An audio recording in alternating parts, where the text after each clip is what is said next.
Gracias Bangladesh, vamos, love you Bangladesh. Bangladesh তোমাদের ধন্যবাদ, ভালোবাসি বাংলাদেশ। এভাবেই বাংলাদেশের উদ্দেশ্যে বললেন লিওনেল মেসি। বাংলাদেশে আর্জেন্টিনা ভক্তদের একের পর এক ভালোবাসা আর পাগলামি দেশের গণ্ডি পেরিয়ে আর্জেন্টিনা এবং মেসিদের নজরও কেড়েছে।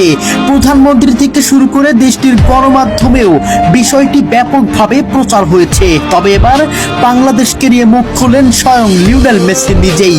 কি বলেছেন তিনি, চলুন দেখে নেই বিস্তারিত রিপোর্টে। বাংলাদেশের ফুটবল প্রেমীদের সঙ্গে আর্জেন্টিনার সম্পর্কটা আজকের নয়। বিশেষ করে লিওনেল মেসিকে ঘিরে বাংলাদেশের যে আবেগ, ভালোবাসা আর উন্মাদনা তৈরি হয়েছে তা বিশ্বের অন্যতম আলোচিত ফুটবল সমর্থন হিসেবে পরিচিত পেয়েছে।